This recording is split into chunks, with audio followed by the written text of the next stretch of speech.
Bienvenidos a un nuevo video. Hoy nos adentramos en la historia de una de las familias más influyentes de la época de oro del cine mexicano. Sus orígenes están llenos de giros inesperados y momentos decisivos que te van a sorprender. Arranquemos. El coronel porfirista Emilio Fernández Garza, de origen español, contrajo matrimonio en 1904 con Sara Romo, mujer perteneciente a la tribu de los Kikapú. La familia de ella nunca aprobó la unión, pues Emilio no pertenecía a su etnia. Ese mismo entorno familiar vio también casarse al hermano de Emilio, el coronel Fernando Fernández Garza, con Eloísa Reyes de 16 años. De ese matrimonio nació Fernando Fernández Reyes. Según los relatos familiares, cuando Emilio tenía 9 años, sorprendió a su madre con un hombre que no era su padre. Se sintió traicionado, tomó justicia por su mano y le disparó. Abrumado por la culpa, se escondió en un pozo por 2 días, mientras su madre huyó. Años después, se supo que ella había emigrado a Estados Unidos y trabajaba en una tienda de ropa. Emilio quedó bajo el cuidado de su abuela paterna. En 1918, la viruela cobró la vida a Fernando Fernández, hermano del padre de Emilio, dejando desamparados a Eloísa y a su hijo Fernando. El golpe más duro para Emilio llegó cuando su padre se casó con la viuda de su propio hermano. Su tía pasó a ser su madrastra y su primo, su hermanastro. La inestabilidad del país empujó a la familia a mudarse primero a Monterrey, Nuevo León, y más tarde a Oaxaca. Además de Emilio y Fernando, la familia creció con otros 9 hijos. La niñez de los Fernández fue áspera. Hubo que racionar la comida, la ropa y la disciplina, marcada por la formación militar del padre. Fue rígida y severa. Sin más preámbulo, pasemos a conocer, una a una, las biografías de esta familia que dejó huella en la historia del cine mexicano. Emilio Fernández Romo, inmortalizado en la historia del cine como el Indio Fernández, nació el 26 de marzo de 1904 en Mineral del Hondo, Sabinas, Coahuila. Creció en un ambiente donde la disciplina militar y el temple de su madre moldearon un carácter recio, impulsivo y orgulloso. Desde joven, su vida estuvo llena de episodios casi legendarios. En 1920, Emilio ingresó al colegio militar, donde se formó como capitán primero de artillería. Inquieto como todo adolescente, se escapaba para bailar en el Salón Rojo o en el Palacio de Mármol. Era un bailarín consumado. Dominaba el tango, el vals, el pasodoble y, sobre todo, el danzón. En 1923, abandonó la escuela militar después de participar en el levantamiento de Adolfo de la Huerta contra el gobierno de Álvaro Obregón en 1923. Lo encarcelaron, pero escapó de prisión, y que cruzó nadando el río Bravo para huir a Estados Unidos. Se exilió primero en Chicago, donde trabajó como estibador y empleado de lavandería, y luego en Los Ángeles, desempeñando oficios humildes como ayudante de imprenta y albañil en construcciones cercanas a los estudios de Hollywood. La leyenda de que fue el modelo para la estatuilla del Oscar fue descartada por el mismo diseñador. En Hollywood, apareció como extra en unas 40 películas, incluyendo Torrent, junto a Greta Garbo, y adquirió fama como excelente bailarín de tango, danzón y vals, ganando varios concursos. De regreso en México, sobrevivió haciendo diversos trabajos hasta que protagonizó Janitzio, obra que anticipaba los temas y la estética que lo acompañarían durante toda su carrera. Paisajes majestuosos, personajes recios y una exaltación poética del México rural. En 1941, debutó como director con La Isla de la Pasión, y ese mismo año, durante un viaje a Cuba, conoció a Gladys Fernández, quien se convirtió en su primera esposa y madre de su hija Adela. Poco después, se integró al equipo creativo más poderoso de la época de oro, junto a Mauricio Magdaleno como guionista, Gabriel Figueroa como fotógrafo, y sus amigos Dolores del Río y Pedro Armendáriz como protagonistas. Con ellos, filmó Flor Silvestre y María Candelaria, cinta que ganó la Palma de Oro en Cannes, y lo proyectó a nivel internacional. Su estilo tuvo un efecto inmediato en la industria. La imagen del México rural, que él plasmaba como cruda y al mismo tiempo idealizada, se convirtió en un estándar que el mundo adoptó como representación de la identidad mexicana. Vinieron después obras maestras como La Perla, Enamorada y Río Escondido. La relación con Columba Domínguez fue tan intensa como tormentosa. La conoció en el mercado de la Merced, cuando aún no era actriz. Se enamoró de su belleza y la convirtió en una estrella. En 1945 contrajeron matrimonio, quien era 25 años mayor que Columba. Sus discusiones eran legendarias. Una anécdota muy contada relata que, tras llegar de una parranda con amigos a las 3 de la madrugada, la despertó para que les preparara mole. Ella, molesta, aceptó.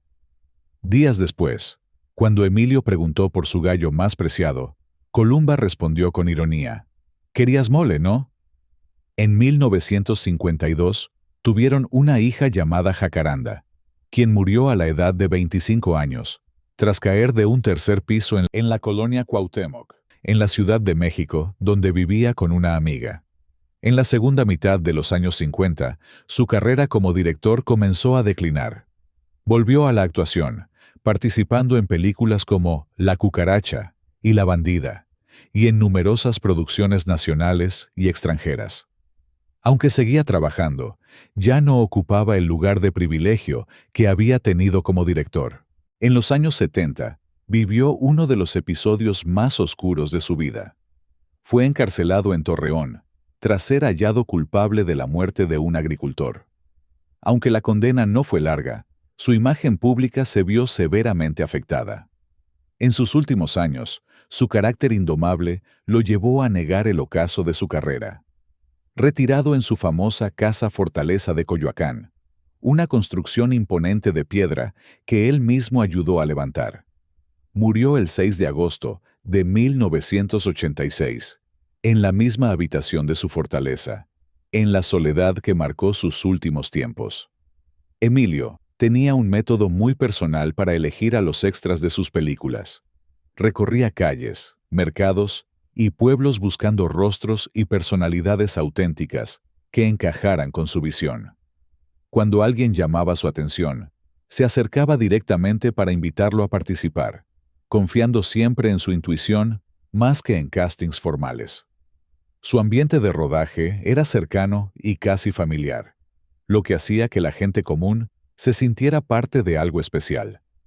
Uno de sus descubrimientos más entrañables fue a Ismael Pérez Poncianito, un niño carismático al que trató con ternura y consideró como un hijo dentro del cine, dándole papeles que marcaron su carrera. Gracias a este instinto y a su trato humano, Fernández llenó sus películas de un realismo único que sigue siendo parte esencial de su legado. Emilio Fernández no solo fue uno de los directores y actores más influyentes del cine mexicano, sino también una figura envuelta en un halo de polémicas, escándalos y leyendas que han sobrevivido tanto como sus películas. Se le relacionó con mujeres bellas y famosas, romances que a menudo terminaban de forma tormentosa. Se cuenta que su temperamento celoso y dominante provocaba rupturas escandalosas, y que en más de una ocasión protagonizó escenas públicas que reforzaron su fama de hombre iracundo. Otra polémica que lo persiguió fue su manera de dirigir en los rodajes. Exigente al extremo, temperamental y a veces autoritario. Actores y técnicos relataron que, aunque podía ser generoso y protector, también explotaba en arranques de furia que asustaban a todo el set. Sin embargo, ese mismo carácter se traducía en obras de gran intensidad visual y emocional, que lo convirtieron en uno de los cineastas más reconocidos a nivel mundial. Fernando Fernández, recordado como el crooner de México, fue una de las figuras más queridas y versátiles de la música y el cine en la época de oro. Nació como Fernando Fernández Reyes, el 9 de noviembre de 1916, hermanastro del célebre director Emilio Fernández, y medio hermano del actor Jaime Fernández, además de tío del productor Rolando Fernández, esposo de Rosa Gloria Chagoyán.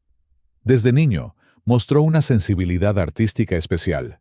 Cantaba, imitaba sonidos, dibujaba y se inspiraba en escenas cotidianas, como sus paseos en ferrocarril. Su debut ante un micrófono ocurrió en 1933 en la emisora de Nuevo León. En 1936, Emilio Tuero lo recomendó para ingresar a la XEW, donde destacó con su voz aterciopelada. Fue Pedro de Lille quien lo bautizó como el primer crooner de América, término usado en Estados Unidos para cantantes de voz suave y melódica que interpretaban con cercanía y susurro. Fernando conquistó todos los escenarios posibles de su tiempo: radio, discos, cabaret, cine y más tarde televisión. En 1939, protagonizó junto a la cantante Lupita Palomera la primera boda transmitida por radio en México, un evento que incluso llegó a escucharse en Cuba. Con ella, tuvo 3 hijas: Lupita, Luisa Fernanda y Lorenza. En el cabaret, se volvió figura estelar, especialmente en espacios como el Waikiki, y en el cine debutó en 1941, con La Vuelta del Charro Negro. Su filmografía incluyó cerca de 67 películas, muchas dentro del llamado cine de arrabal y cabaret popularizado por Juan Orol, donde brilló como galán de rumberas y protagonista de historias intensas y trágicas. Su pareja artística más recordada fue Meche Barba, con quien filmó más de una decena de cintas como Amor de la calle, Amor vendido, Salón de baile, Cuando los hijos pecan y Ambiciosa. La química profesional se volvió sentimental, aun cuando Fernando estaba casado con Lupita. De esa relación nació su hijo Fernando Fernández Barba. La relación no se formalizó. Fernando nunca se separó de Palomera, y el romance con Meche quedó como una historia paralela a su matrimonio. Fernando interpretó y popularizó canciones que hoy son clásicos del bolero arrabalero. También dio vida a temas creados por compositores como Gonzalo Curiel, Agustín Lara, María Grieber y César Portillo de la Luz. Fue uno de los pocos artistas mexicanos que en su época alcanzó éxito simultáneo en radio, cine, discos y giras internacionales. En televisión, apareció en programas como Sábados con Saldaña en los años 70, y en los 80 ofreció sus últimas presentaciones públicas en el Teatro Blanquita. A pesar de retirarse gradualmente del medio, siempre conservó su voz y carisma. Pasaba sus días en su casa del Pedregal, rodeado de recuerdos y fotografías, orgulloso del legado de sus hermanos y de su propia trayectoria. El 24 de noviembre de 1999, a los 83 años, murió de un infarto.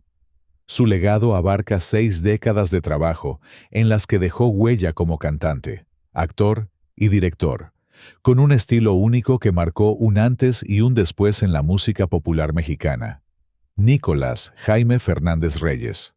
Nació el 6 de diciembre de 1927. Antes de pisar un set como actor, Jaime se desempeñó en la parte técnica de la radio, trabajando como operador y especialista en efectos sonoros para estaciones de gran renombre. Ese trabajo tras bambalinas lo familiarizó con el mundo del entretenimiento y le abrió las puertas a sus primeros contactos en la industria cinematográfica.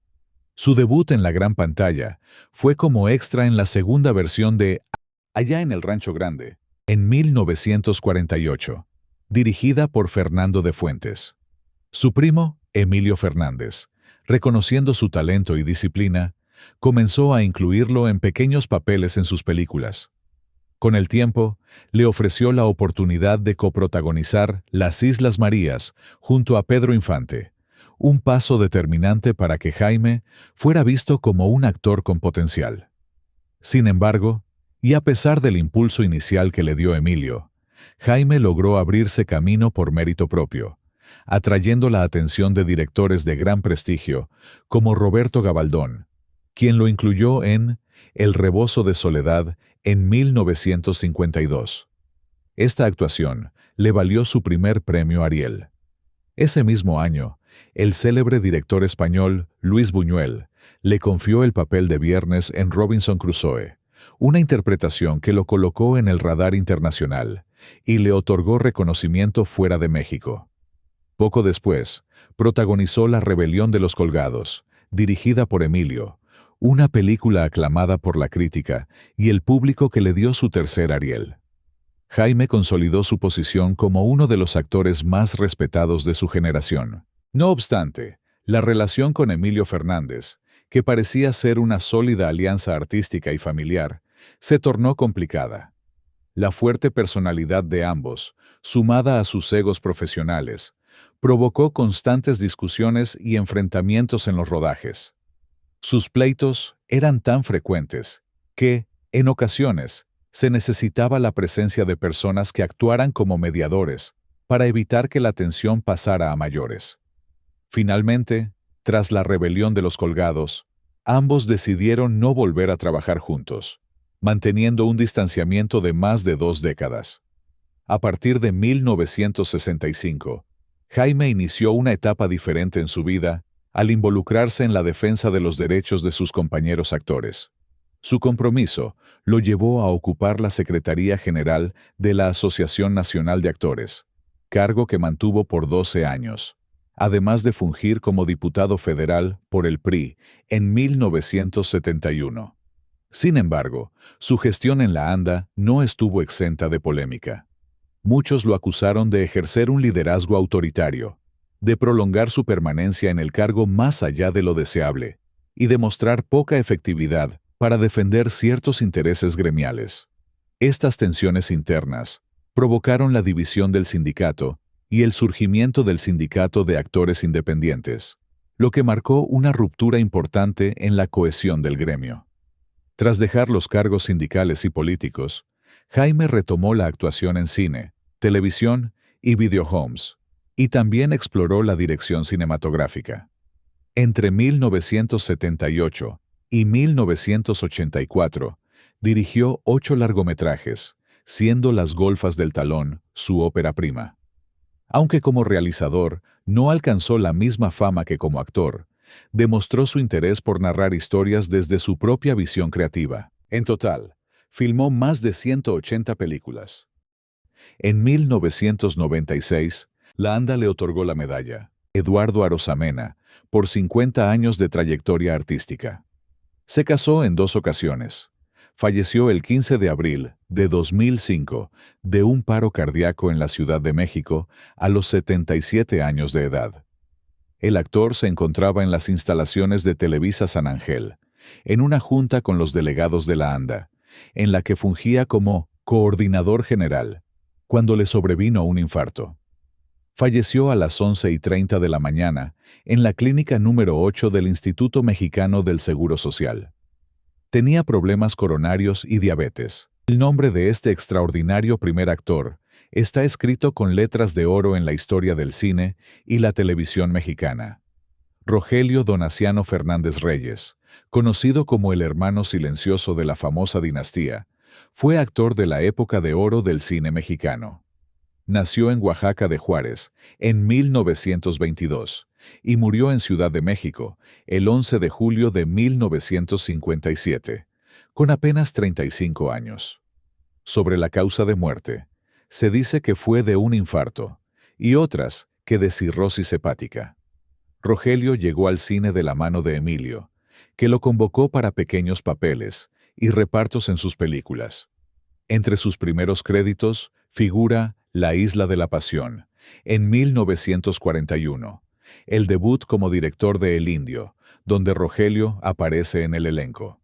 Su rostro recio y presencia contenida lo encaminaron a campesinos, peones, soldados o villanos de pueblo, casi siempre en reparto. Aún sin protagonizar, quedó asociado a varios títulos mayores de la época, como En Río Escondido, La Malquerida, Pueblerina y El Mar y tú.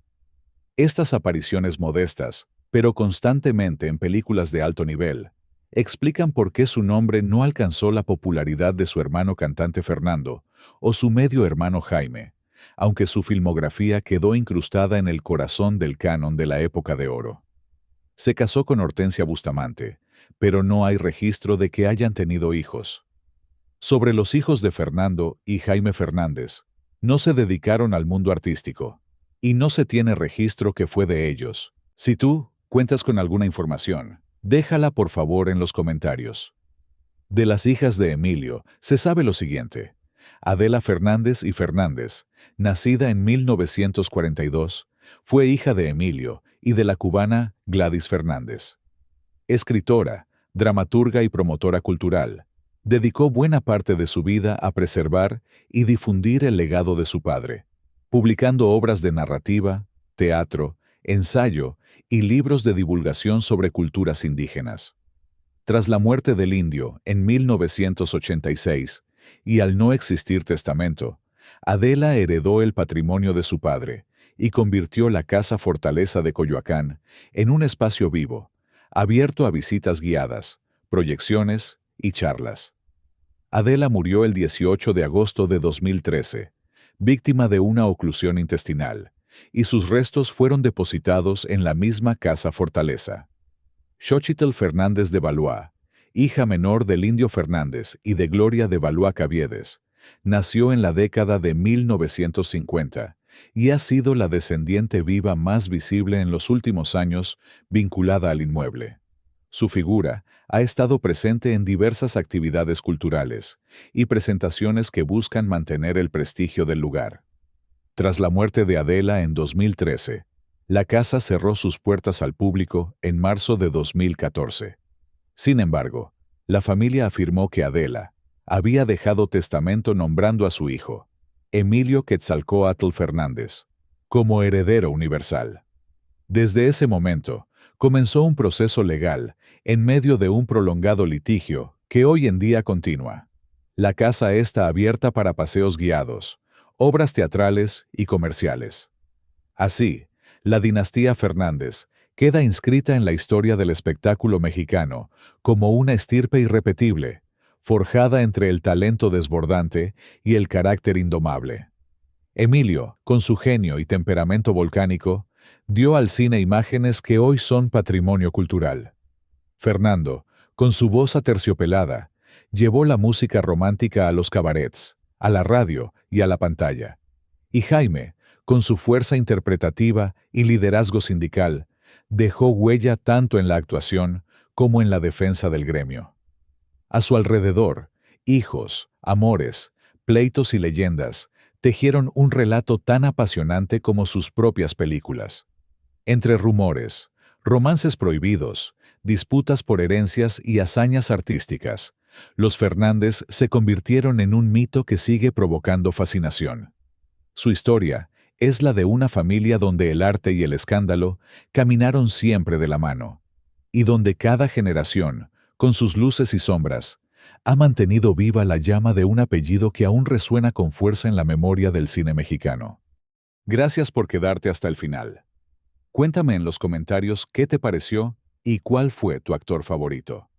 No olvides dejar tu like y suscribirte para no perderte los próximos videos. Hasta pronto.